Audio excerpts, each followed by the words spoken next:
Let's start out with what happiness is. Researchers have failed to pin down an exact definition. So that is clue number one to how complicated happiness is. Oxford English Dictionary's definition of happiness is so disappointing. The state of being happy. That is so offensive. It's an offensively bad definition. But I did look up the definition of happy, which is feeling or showing a deep sense of pleasure or contentment arising from satisfaction with one's circumstances or condition. When I think of happiness in my own life, I think of the times when I'm relaxed, I'm comfortable, I'm safe, my anxiety is to a minimum. I don't feel like there's anything going on in the peripheral that's unattended to. I feel in control of everything. I feel like everything's going all right. Challenges may come up, but they're satisfying to solve. I'm taking care of myself. Everyone around me is healthy. I'm healthy. Basically, when I think of happiness in my own life, I think of no stress, comfort. Yeah. I think of low stress and comfort, to be honest. To dig a little deeper into what happiness is, let's look at the recipe. What's the recipe? According to Dr. Rankin Chatterjee, you can picture core happiness as a three-legged stool. Each of the legs is separate but essential. If one of them is knocked away, your feelings of happiness will probably collapse.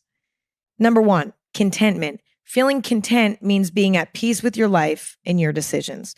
Two, control. Being in control means feeling that nothing within reason has the power to overwhelm you. Number three, alignment. Feeling aligned means that the person that you want to be and the person that you are actually being out there in the world are one and the same. We often misunderstand what happiness truly is. It's a state of mind.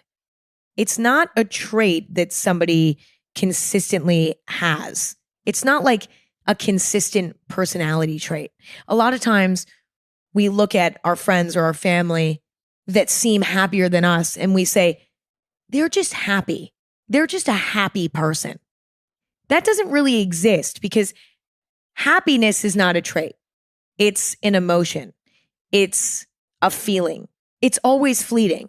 Emotions are always fleeting because there's always a new emotion coming in to replace it.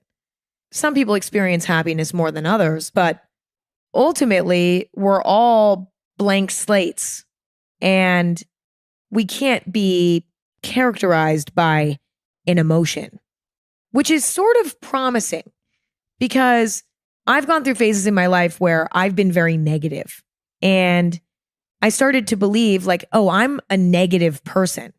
I'm a sad person, but nobody's a negative person. Nobody's a sad person because those feelings are not permanent. They're not ingrained in who you are. They're emotions that come and go. Again, there are people who have more negative emotions, more sad emotions than others, but ultimately we're all blank canvases and we're so dynamic. We feel so many different emotions on a daily basis. And we have the power to change the way that we see the world so that we feel more of one emotion, if that's what we want, you know? Another misconception about happiness is that it's joy, it's ecstasy, it's bliss, it's intense, it's a high. That is not happiness. Happiness is pleasure and contentment. It's much more stable of an emotion. Joy is much more extreme, much more vivid. Happiness is much more calm. And I think it's important to know that there's a difference between happiness and joy, because if we mistake the two and we think that happiness is joy, then we're going to feel like we're not very happy people, because joy and bliss and ecstasy is far more rare and far less long lasting than happiness. Happiness is much more subtle, but it's almost more desirable because it can be longer lasting. Okay. It's very rare to feel joy or ecstasy or bliss for more than, I don't know, a few hours. You could feel happy for 2 months, just calm, content, relaxed, pleased.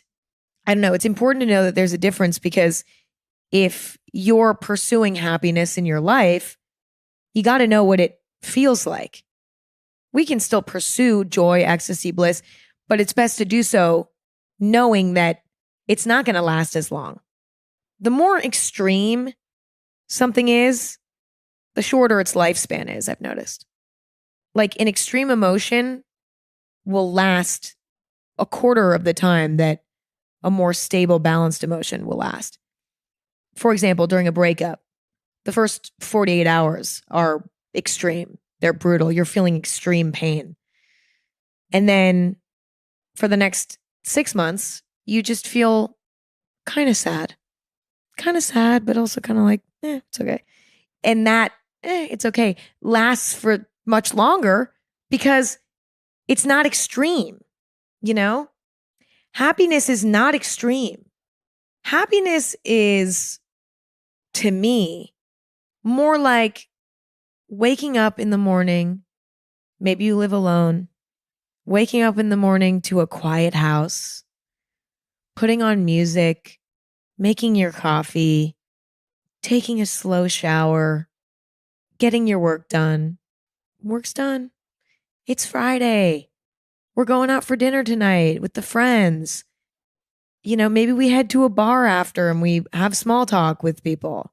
I think because most people have a fuzzy understanding of happiness, they end up searching for it in all the wrong places. And it's easy to do so without even realizing you're doing it.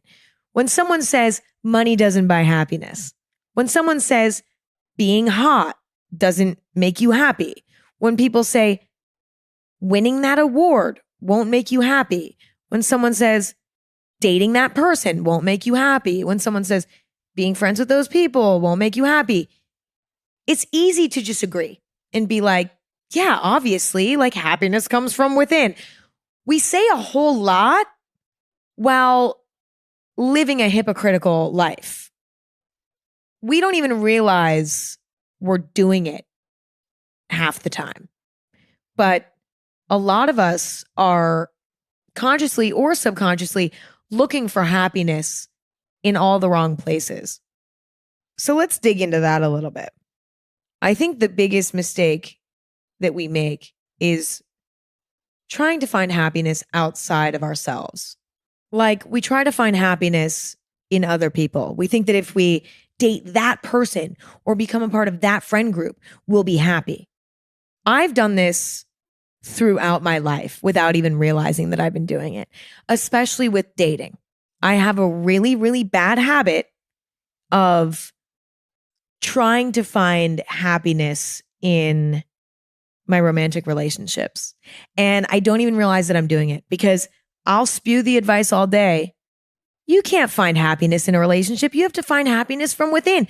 But it's so much easier said than done. And you have to be so mindful to not do this. But what ends up happening is when we rely on others for happiness, we put too much pressure on those people to be more than they could ever possibly be, leading to dissatisfaction in the relationship, which will then ruin the relationship, which will then lead to loneliness. But the irony is you end up more unhappy and more lonely at the end of that journey. Because when you're trying to find happiness in other people, it impacts your behavior. You become more needy. You become more clingy. You become less emotionally stable because your emotions are reliant on other people and how they're treating you and what mood they're in.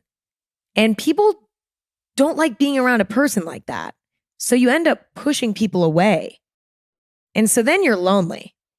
And you have no source of happiness because your source of happiness is gone. I think it's confusing though, because having healthy relationships in life can make life more fulfilling and can lead to some really happy moments. I did a whole episode about the quote, happiness is only real when shared. We already went through and analyzed that whole thing, so we won't even go there. But there's something to that. I don't think happiness is only real when shared, but I think life would be much less happy without other people.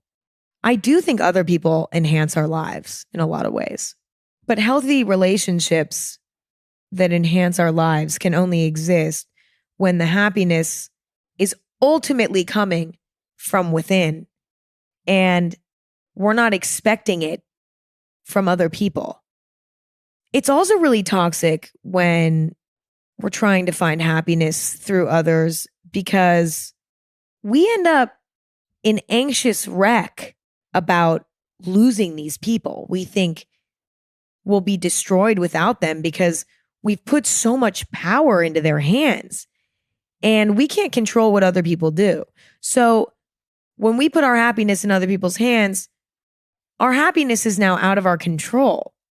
And we as humans don't like feeling out of control.